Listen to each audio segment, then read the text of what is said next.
வணக்கம். மயில் டிவி செய்திகள் வாசிப்பது உங்கள் குமார். நேயர்கள் அனைவருக்கும் இனிய புத்தாண்டு தின நல்வாழ்த்துக்கள்.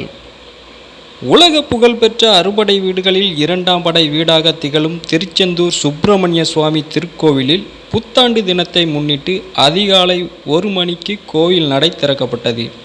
1:30 மணிக்கு விஸ்வரூப தீப ஆராதனையும் 2 மணிக்கு உதய மார்த்தாண்ட அபிஷேகமும் நடைபெற்றது.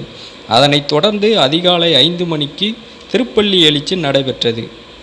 அதனைத் தொடர்ந்து வழக்கமான பூஜைகளும் நடைபெற்றது. புத்தாண்டை முன்னிட்டு அதிகாலை 1:30 மணிக்கு நடைபெறக்கூடிய விஸ்வரூப தீப தரிசனத்தை காண தமிழகத்தின் பல்வேறு பகுதிகளில் இருந்து ஏராளமான பக்தர்கள் நள்ளிரவு முதலே கோவிலில் குவிந்தனர். 1 மணி அளவில் நடை திறக்கப்பட்டதும் வெற்றிவேல் முருகனுக்கு அரோகரா, வீரவேல் முருகனுக்கு அரோகரா என்று விண்ணை பிளக்கும் கோஷத்துடன் முருகனை வழிபடச் சென்றனர்.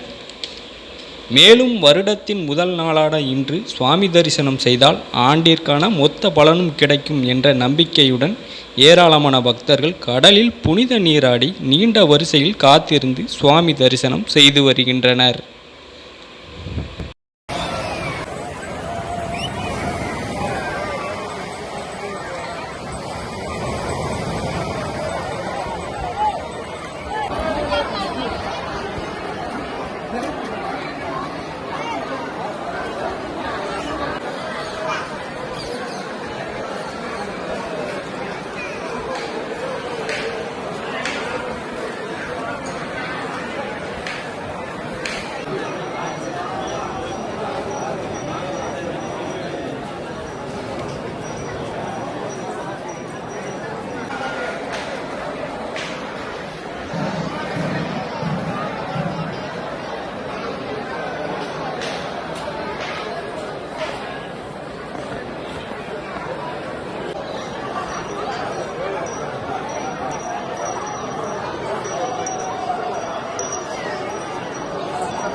அண்ணா இருங்க